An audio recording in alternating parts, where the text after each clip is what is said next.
1장 8절 말씀입니다.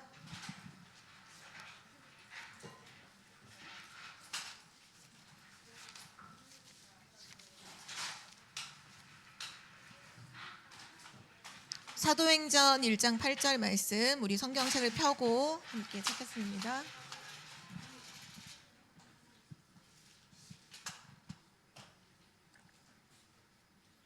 아마 다 알고 있고 암송하고 있는 말씀이겠지만 다시 한번 오늘 우리에게 주신 언약으로 확인하면서 1장 8절 말씀 한 목소리로 합독합니다. 오직 성령이 너희에게 임하시면 너희가 권능을 받고 예루살렘과 온 유대와 사마리아와 땅끝까지 이르러 내 증인이 되리라 하시니라. 아멘. 네. 이번 한 달 동안 우리에게 주신 언약의 말씀이고요. 오늘 말씀의 제목은 하나님의 여정과 흐름입니다.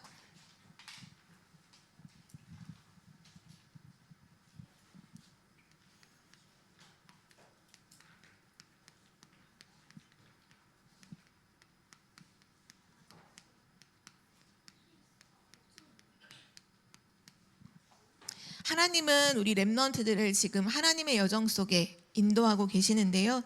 하나님의 여정은 한마디로 말하면 세계 복음화를 이루는 그 여정입니다. 세계 복음화를 이루시는 여정이죠. 그 세계 복음화의 흐름 속에 우리에게 주신 언약이 237 치유 서밋의 언약을 우리에게 주셨죠. 237을 살리고 병든 자를 치유하고 우리 후대를 서밋으로 세워라. 그것이 하나님이 세계복음화를 두고 우리에게 구체적으로 구체화시켜 주신 이제 언약인데요. 렘넌트들이 이 언약을 그냥 붙잡지 말고 말씀으로 확인하고 붙잡아야 돼요. 하나님은 부활하신 예수 그리스도께서 부활 메시지로 주신 언약이죠. 마태복음 28장 16절에서 20절 말씀에 모든 민족으로 제자 삼으라 말씀하셨고요. 마가복음 16장 15절에서 20절에는 만민에게 복음을 증거하라. 모든 민족, 만민 다 같은 의미죠. 그리고 오늘 읽었던 사도행전 1장 8절의 언약은 오직 성령 충만을 힘입어서 땅끝까지 내 증인이 되리라. 모든 민족, 만민, 땅끝 전부 다 237을 의미하는 중요한 언약이잖아요. 그래서 렘넌트가 진짜 237의 언약을 붙잡았다면 이 기도를 지금 하고 있어야 돼요. 어떤 기도가 나와야 되냐 하면 우리 하나님이 렘넌트들을 세 가지 뜰의 주역이라고 말씀하셨죠. 바로 이걸 두고 기도하고 있어야 돼요. 237 나라 5천 종족을 살리려면 반드시 세 가지 뜰이 준비돼야 돼요. 이방인의 뜰, 아이들의 뜰, 기도의 뜰. 근데 감사하게도 하나님은 렘넌트를 이 세 가지 뜰의 주역이라 하셨죠. 언약과 기도가 분명한 렘넌트가 돼야 돼요. 그리고 나서 중요한 치유를 말씀하실 때 부활하신 예수 그리스도의 그 복음의 언약을 가진 초대교회와 사도 바울이 현장에 가서 확인했던 게 뭐였냐면 전부 다 현장이 병들어 있다는 사실이었어요. 사도행전 13장 5절에서 20절 말씀. 어떤 지역을 갔더니 그 지역을 다스리는 총독이 무속인에게 사로잡혀 있었어요. 또 사도행전 16장 16절에서 18절에 보니까 저 많은 귀신 들린 여종 하나가 한 지역의 모든 사람들을 점쳐주면서 살고 있었죠. 또 사도행전 19장 8절에서 20절 말씀에 에베소라고 하는 지역은 아뎀이라는 신전을 가지고 모든 사람들이 우상 숭배하는 현장에 다 빠져 있었어요. 무속, 점술, 우상, 사단이 만들어 놓은 그 모든 어둠 속에서 사람들이 병들어 있는데 지금도 현장은 이와 동일하죠. 근데 세상은 이 현장을 치유하기 위해서 뭐를 말하냐면 명상을 얘기하잖아요. 명상을 통해서 세상을 치유한다 말하지만 우리 렘넌트들은 뭐를 붙잡아야 되냐 하면 묵상 운동의 주역입니다. 묵상 운동의 주역을 붙잡고 기도해야 돼요. 묵상 운동의 주역. 앞으로 여러 가지 무속 점수 루상으로 인해서 정신병 시대에 막 중독 시대, 영적 문제 시대가 분명히 올 텐데 무엇을 가지고 렘넌트가 치유하냐 하면 묵상할 수 있는 힘을 가진 렘넌트가 그 현장을 치유할 수 있어요. 묵상 운동의 주역. 그리고 서밋에 대한 언약이죠. 우리 후대들을 서밋으로 키우라 말씀하셨는데요. 그 언약을 붙잡았던 전도자 바울이 로마로 가기 전에 계속 회당에 들어가서 후대들을 세웠어요. 사도행전 17장 1절 그리스도의 당위성, 왜 그리스도를 믿어야 하는지, 왜 그리스도께서 십자가에 죽으시고 부활하셨는지, 왜 그리스도가 아니면 안 되는지 그리스도의 당연 필연 절대를 후대들에게 각인시키고, 또 사도행전 18장 4절에 보니까 우리 인생의 우선순위죠. 가장 중요한 예배와 기도를 후대들에게 가르치고, 또 사도행전 19장 8절에 하나님 나라의 비밀, 하나님 나라의 비밀을 후대들에게 전달했어요. 그리고 결국 이것이 각인된 후대들을 통해 로마가 복음화됐죠. 지금 이 세 가지 일을 하는 현장이 금토일 시대잖아요. 금토일 시대의 주역.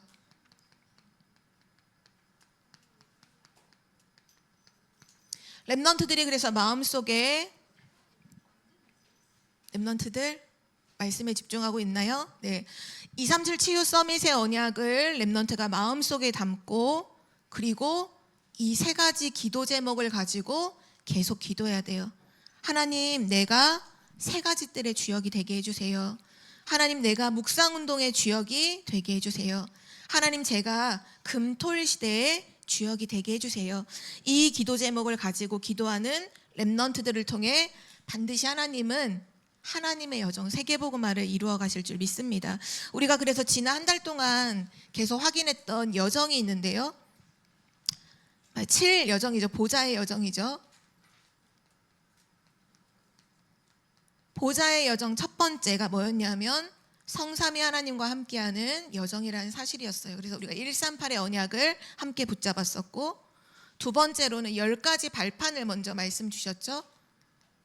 하나님의 여정과 10가지 발판, 또 하나님의 여정과 10가지 비밀, 아무도 도와주지 않아도 성삼위 하나님이 함께 하시는 그 비밀 가지고 하나님의 절대 계획 이루는 10가지 비밀, 그리고 지난주에 하나님의 여정과 5가지 확신, 나는 구원받은 하나님 자녀다, 구원의 확신, 하나님은 나의 기도를 들으시고 내 기도에 반드시 응답하신다, 기도 응답의 확신, 하나님의 자녀는 절대 망하지 않는다, 승리의 확신, 하나님께 우리의 죄를 고백하면 우리 죄를 용서하실 뿐만 아니라 죄에서 벗어나게 하신다, 사죄의 확신, 그리고 마지막, 하나님은 지금도 우리를 성령으로 인도하고 계시는데 우리를 끝까지 인도하신다, 인도의 확신. 우리 이 비밀 계속 확인하면서 여정을 가고 있는데요. 오늘은 5번째 여정인데 흐름입니다. 흐름. 앞으로 우리 렘넌트들은 어느 현장에 가든지 그 현장에서 시끄럽게 떠들지 말고 조용히 하나님 주신 언약을 붙잡고 조용히 흐름을 바꾸는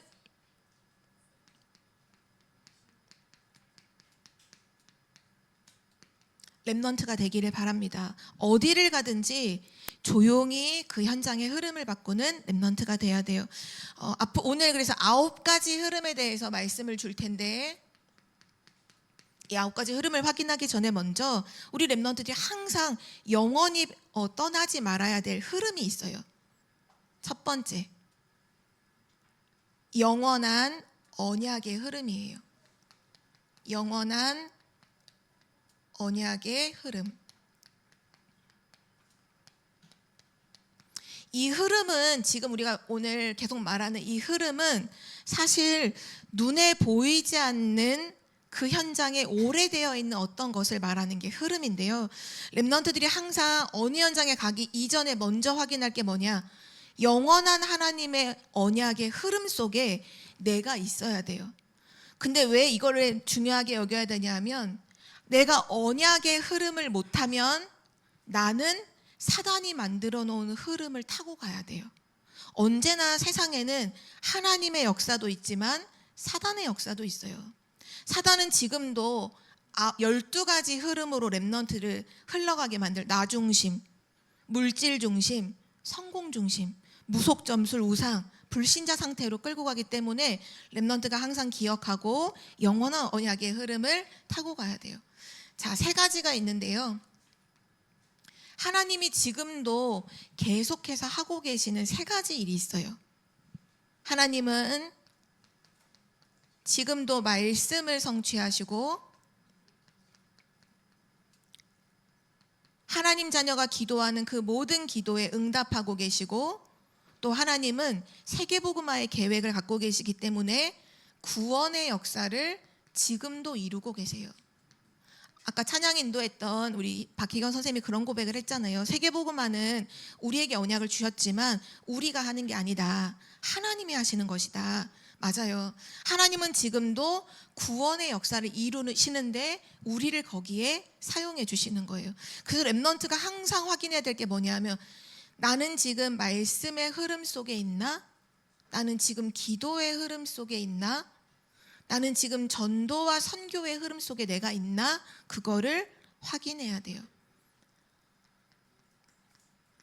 이사야서 40장 6절에서 10절 말씀 중에 8절 말씀에 이 말씀이 있죠. 풀은 마르고 꽃은 시드나 우리 하나님의 말씀은 영원히 서리라 하라. 시간이 지나면 풀도 시들고 꽃도 떨어져요. 그러나 뭐가 영원히 서 있냐? 하나님의 말씀은 영원히 서 있어서 영원히 언약이 성취돼요. 그렇다면 렘넌트가 오늘 뭐를 붙잡고 있어야 되냐 하면 없어지고 사라지고 시들 것이 아니라 영원한 하나님 말씀을 내가 붙잡고 있는지를 늘 확인해야 돼요. 또 하나님은 요한복음 14장 14절에 내 이름으로 무엇이든지 내게 구하면 내가 행하리라. 우리에게 기도 응답 받을 수 있는 예수 그리스도의 이름을 주셨거든요. 그 이름을 가지고 계속 기도할 수 있어야 돼요. 나 지금 예수 그리스도의 이름으로 기도하면서 기도 응답을 받고 있나? 체크해야 돼요. 항상 확인해야 돼요. 또 구원의 역사죠. 오늘 우리 말씀 읽었던 사도행전 1장 8절 말씀. 하나님께서 우리를 증인이 되게 하신다고 분명히 약속해 주셨어요. 예루살렘과 유대와 사마리아와 땅끝까지 예수 그리스도를 증거하는 증거를 주셔서 증인되게 하시겠다고 약속해 주셨어요. 그거를 항상 확인해야 돼요. 나는 지금 하나님 주신 말씀 가지고 있나? 나 지금 기도하고 있나? 나는 정말 전도를 생각하고 있나? 항상 확인해야 돼요. 이거를 가장 확인할 수 있는 가장 좋은 시스템이 사모늘이에요. 사모늘. 우리가 지금도 우리 교회가 전도 캠프를 하고 있는데요. 전도 캠프의 기도 제목이 막 팀 구성을 하고 중요한 하나님이 하시는 일을 보고 또 빛을 비추는 시스템을 세우는 중요한 기도 제목이 있지만 사실은 저 기도 제목이 응답되려면 가장 보이지 않는 곳에 모든 성도님들 한 사람 한 사람이 다 세워야 되는 것은 진짜로는 사실은 사모늘이에요. 왜냐하면 하나님이 주신 말씀이 없는데 어떻게 현장을 제대로 볼 수 있겠어요? 기도의 눈을 가지고 예수 그리스도의 이름으로 기도할 수 없는데 어떻게 현장의 흑암을 꺾을 수가 있겠어요? 우리가 전도를 생각하지 않는데 하나님이 우리에게 아무리 구원받을 사람을 옆에 놔도 전도를 우리가 생각하지 않으면 그 사람을 전도의 눈으로는 볼 수가 없거든요.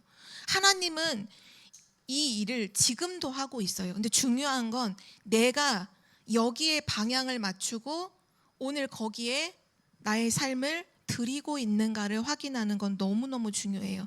여기 있는 렘넌트들, 어린 렘넌트들이라고 해서 나는 어리니까 이거랑 상관이 없어. 그렇지 않아요. 성경의 렘넌트 7명은 전부 다 어릴 때 이 축복을 다 누렸죠. 다윗 봐요. 혼자 있을 때 말씀을 묵상하고 목동 생활하면서 기도의 응답을 누리고 골리앗이 쳐들어왔을 때 그 앞에 나아가서 내가 섬기는 하나님이 지금 너의 목숨을 내 손에 붙이셨다. 오늘 하나님이 온 천하 만민에 하나님 살아계심을 나타내실 것이다. 구원의 역사를 보여주잖아요. 렘넌트들도 어리지 않아요. 오늘 언약 잡으면 돼. 이 흐름 속으로 들어가면 돼요. 자, 이 흐름 속으로 들어가는 방법이 뭐라고요, 노아? 그렇죠. 사모늘. 오늘의 말씀, 오늘의 기도, 오늘의 전도. 가장 중요한 것은 내가 있는 현장을 딱 두고서 오늘 하나님이 뭐라고 말씀하시지 말씀을 잡고 그리고 기도로 흑암을 꺾는 거예요. 그러면 이 일을 하나님이 반드시 이루실 줄 믿습니다. 자, 두 번째, 이 흐름 속에 있는 사람이 드디어 보고 봐야 하는 것이 바로 9가지 흐름이에요.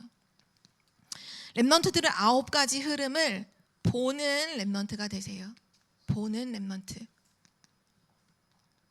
이미 단어로서는 렘넌트들이 알고 있을 거예요. 넓이, 높이, 깊이. 이게 9가지 흐름 중에 3가지죠. 이건 뭐에 대한 얘기냐면 정보에 대한 얘기예요. 어떤 일을 들었을 때, 어떤 얘기를 듣거나 어떤 정보를 들었을 때 렘넌트들이 항상 넓이, 높이, 깊이를 봐야 돼요. 그러니까 우리가 뉴스나 신문 같은 거를 봐도 똑같은 일을 두고 똑같은 정보를 두고 어떤 신문사는 이렇게 그걸 옳다고 신문을 쓰는 그 기사가 있고 또 어떤 신문사는 그 일을 두고 안 좋다고 얘기를 하는 신문사가 있어요. 근데 이거는 언론이나 신문이나 어떤 뉴스에서만 그런 게 아니라 사람도 다 똑같아요. 사람들도 누가 어떻게 정보를 전달하느냐에 따라서 그 정보가 굉장히 긍정적으로 전달되기도 하고 되게 부정적으로 전달되기도 해요. 똑같은 일인데 어떤 사람을 그거 좋게 평가하는 사람도 있고 안 좋게 평가하는 사람도 있어요. 렘넌트가 정보를 들을 때 어떤 이야기를 들었을 때 한쪽의 얘기를 들어버리면 틀렸다고 보는 사람의 얘기를 들으면 모든 게 틀리게 보여요. 그런데 실제로는 그렇지가 않을 수가 있어요. 실제로는 옳은 것일 수도 있어요. 그래서 렘넌트가 넓이 높이기, 정보를 두고서 그냥 눈에 보이는 들려오는 소리만 듣는 게 아니라 넓게 보고 자세히 보고 깊이 있게 생각해 볼 수 있는 렘넌트가 돼야 돼요. 또 두 번째, 9가지 흐름 속에는 과거, 현재, 미래를 봐야 돼요. 이거에 대한 얘기는 뭐를 말하는 거냐면 역사를 얘기하는 거예요. 아까는 정보에 대한 일이었다면 과거, 현재, 미래는 역사죠. 항상 옳은 사람이 있을까요? 렘넌트 대답해 볼까요? 항상 옳은 사람이 있을까요? 그럼 항상 나쁜 사람이 있을까요? 아니야, 그렇지 않아요. 어떤 사람이 과거에는 올바르지 않았다가 지금은 올바르게 사는 사람이 있을 수 있죠. 그렇죠? 과거에는 되게 바르게 살았는데 지금은 그렇지 않은 경우도 있어요. 우리가 어떤 사람을 볼 때는 그 사람의 지금 모습을 보고 만약에 전도사님이 태경이의 지금 모습만 보고 태경이를 평가한다면 전도사님이 굉장히 실수를 하는 거예요. 왜냐? 태경이의 과거를 모르잖아요. 태경이가 어떤 가정에서 어떤 환경에서 어떤 배경 속에서 자라왔는지를 모르면 지금 이 아이가 하는 행동을 전도사님은 이해할 수 없어요. 전도사님의 기준으로 오해하고 틀리게 보고 비판하게 될 거예요. 지금도 마찬가지예요. 이 과거, 현재, 미래라는 건 뭐냐 하면 고정되지 않고 늘 변해왔다는 거잖아요. 변하고 있잖아요. 이것 속에서 항상 봐야지, 변화되는 속에 있음을 이해하고 봐야지. 아, 이건 무조건 나빠. 이 사람 무조건 잘못됐어. 이 사람 무조건 아니야. 아, 이 사람 무조건 좋아. 다 실수하는 거죠. 그래서 렘넌트들은 항상 요 9가지 흐름을 진짜로 잘 보는 사람이 어떻게 보면 세상을 살리는 지도자예요. 세 번째 또 뭐를 봐야 되냐 하면 위, 아래, 옆을 봐야 돼요. 이거 환경이라고 할 수 있는데요. 우리 모든 사람은 다 각자의 입장이 다 있잖아요. 보면 여기서 보면 위에 사람도 우리는 생각해야 되고 아래 사람도 생각해야 되고 옆에 사람도 생각해야 돼요.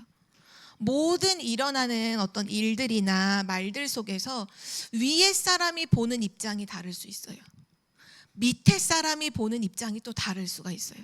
옆에 있는 친구들이 보는 입장이 또 다를 수가 있거든요. 그러니까 모든 것은 다 나 중심으로 내 생각 속에서 봐버리면 그냥 한마디로 말하면 다 틀린 거예요. 살릴 수가 없는 거죠. 정보를 봐도 넓이 높이 깊이를 다 전체를 헤아려서 확인해야 되고, 역사를 봐도 과거 현재 미래 흘러가는 변화되어지는 속에서 솔직히 과거에 우리나라에서 이거는 올바른 일이야라고 했던 게 지금은 법적으로 틀렸어라고 하는 일이 분명히 있거든요. 있어요. 과거에는 분명히 틀렸다고 했는데 지금은 또 맞다고 하는 게 분명히 있어요. 바뀌어요. 이거를 렘넌트가 이해하지 못하면 사람을 살릴 수가 없어요. 위에 사람, 아래 사람, 옆에 사람 다 살필 수 있어야 돼요. 나만 생각하면 안 되죠. 그래서 우리 렘넌트들은 요거를 두고서 항상 뭐를 사실은 더 중요하게 봐야 되면, 전사님 오늘 이 부분을 좀 나누고 싶어요. 지금 눈에 보이지 않는 흐름은 다 있거든요. 근데 지금 우리 가정의 흐름은 어떠한가요? 렘넌트들, 여러분의 지금 가정의 흐름은 어때요? 잘 몰라요. 여러분은 지금 보이는 잘 모르죠. 어떻게 보면 가정의 흐름이 유 목사님은 막 상처, 가난, 질병, 무능, 옛날에 유 목사님의 있던 가정의 환경이 그런 모습이었는지 모르지만 지금 이 가정의 얘기들을 쫙 들어보면 전사님 이거 같아요. 상처, 미움. 가정의 흐름이 상처예요. 부모는 자녀한테 상처가 되고 자녀는 부모한테 상처가 되고 서로 막 미워하고 부모를 미워하고 형제를 미워하고 가족을 미워하고, 지금 여러분의 가정의 흐름은 어떠한가요? 또 우리 또 살펴봐야 돼요. 지금 우리 교회, 청주복음교회 우리 교회의 흐름은 어떠한가요?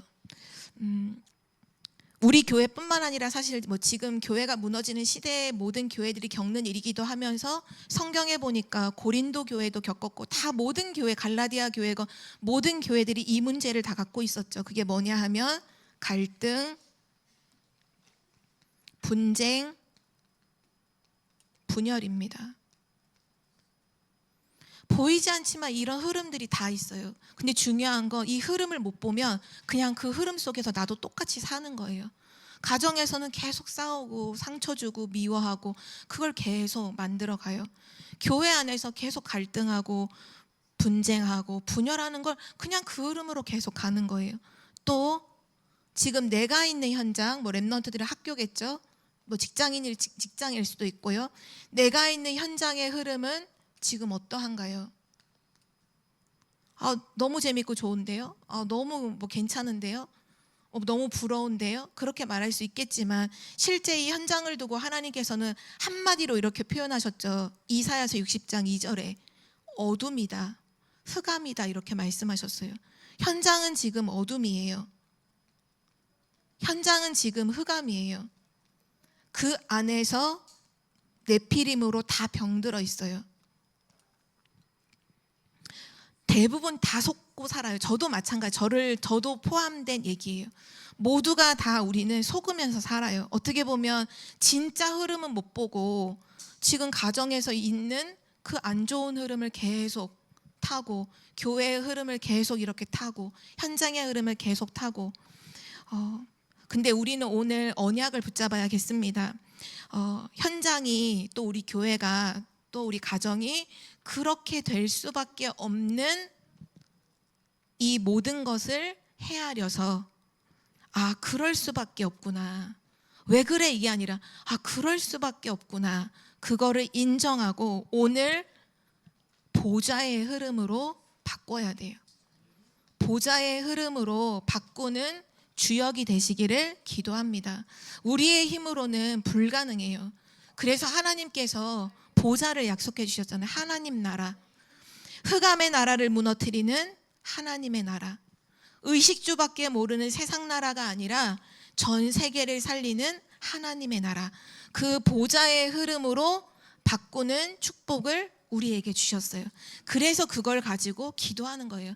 하나님, 9가지 흐름으로 세상을 변화시키고 모든 것을 바꾸는 그 여정을 걸어가게 하옵소서. 우리가 7망대, 7여정, 7이정표 기도하고 있잖아요. 바로 그 말씀을 하시는 거예요.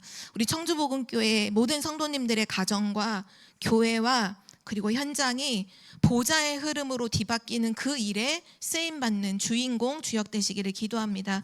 마지막 3번째로 교회사의 흐름입니다.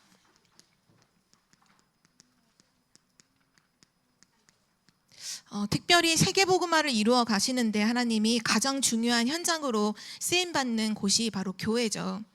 근데 교회는 항상 교회사, 교회의 역사의 흐름을 보면 자꾸 시간이 지나면 지날수록 복음이 아니라 복음 아닌 것으로 자꾸 흘러가요. 한마디로 말하면 복음이 아니라 자꾸 종교로 흘러가요. 하나님은 복음을 주셨는데 우리가 어느 순간 복음을 자꾸 놓치다 보니까 복음이 종교가 돼요. 그러니까 복음은 그리스도가 하신 거잖아요. 하나님이 다 모든 걸 다 끝내셨다. 그리스도가 다 끝내셨다. 그리스도를 붙잡는 건데 복음을 놓치니까 자꾸 종교처럼 내가 뭘 해야 되고 내가 안 해서 그렇지. 내가 뭘 이렇게 못해서 그렇지. 자꾸 사람의 노력과 방법으로 얘기하거든요. 근데 이게 언제나 다수였어요. 복음 아닌 것이 교회 안에서 많은 사람들이 복음 아닌 것 붙잡고 있어요. 예수님이 제자들한테 그런 질문 하셨잖아요. 사람들이 나를 누구라 하느냐. 예수 그리스도가 현장에서 죽은 자도 살리시고 병든 자도 치유하시고 많은 사람들에게 복음을 증거하시고 난 이후에 사람들이 나를 누구라 하지? 그때 사람들이 예레미야 같다고 합니다. 세례 요한 같다고 합니다. 엘리야 같다고 합니다. 선지자 중에 하나라고 같다고 합니다. 이렇게 얘기하는 것처럼 교회가 복음 아닌 것의 흐름으로 가다 보니까 어느 순간 율법주의. 율법은 하나님 주신 말씀인데 이 말씀을 가지고서 다 비판하고 정죄하는 것으로 가고 또 신비주의. 하나님이 주신 영적인 축복을 육신적인 체험으로 바꿔서 자꾸 뭔가 하나님을 눈으로 보려고 하고 예수 그리스도를 몸으로 느끼려고 하고 영적인 부분들을 내가 막 뭔가 육신으로 체험하려고 하는 모든 것들 다 신비주의잖아요. 그리고 또 하나가 있다면 인본주의.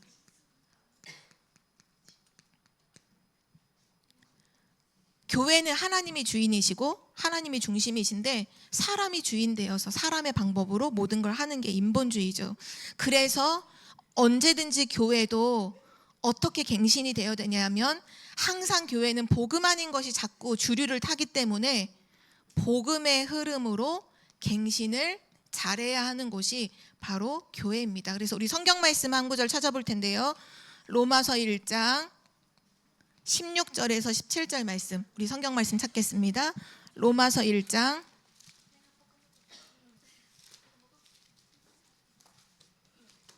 16절 17절 말씀.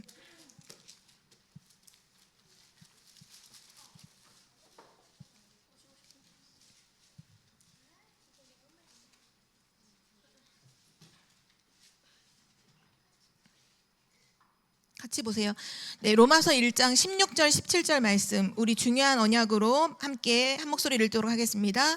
내가 복음을 부끄러워하지 아니하노니 이 복음은 모든 믿는 자에게 구원을 주시는 하나님의 능력이 됨이라. 먼저는 유대인에게요 그리고 헬라인에게로다. 복음에는 하나님의 의가 나타나서 믿음으로 믿음에 이르게 하나니 기록된 바 오직 의는 믿음으로 말미암아 살리람과 같으니라. 아멘. 언제든지 이 복음이 아닌 종교로 흘러가고 있을 때 전도자 바울의 고백이죠. 오직 의인은 믿음으로 말미암아 살리라. 내가 복음을 부끄러워하지 않는다. 이 복음은 모든 믿는 자에게 구원을 주시는 하나님의 능력이 된다. 이 언약의 말씀을 고백했던 전도자 바울, 그리고 나중에 또 중세 시대가 되고 중세 교회가 복음의 흐름을 놓쳤을 때 마틴 루터라는 사람이 이 언약을 붙잡고 종교를 개혁했죠. 바로 로마서 1장 16절 17절 언약 잡고 이 언약 한 가지 붙잡고 종교를 개혁했는데 그 종교 개혁은 전 세계를 뒤집는 하나님의 역사로 일어나게 되었어요. 우리 렘넌트들도 오늘 그 언약을 붙잡기를 바래요. 오늘 렘넌트가 잡은 그 언약을 통해서 우리 가정이 개혁되고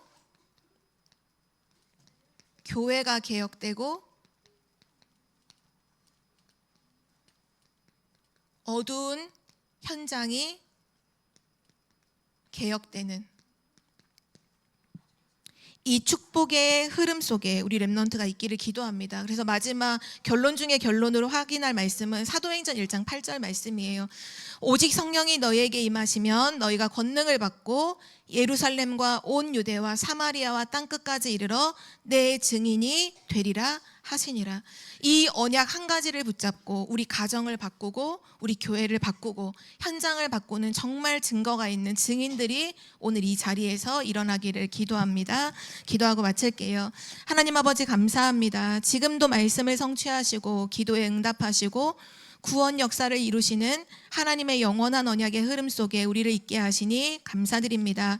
하나님, 이번 한 주간 동안 우리가 속해 있는 가정과 교회와 현장의 흐름을 정확하게 보고 9가지 흐름 속에서 모든 것을 보좌의 흐름으로 복음의 흐름으로 뒤바꾸는 주역이 되게 증인이 되게 하옵소서. 감사드리며 예수 그리스도의 이름으로 기도드립니다. 아멘.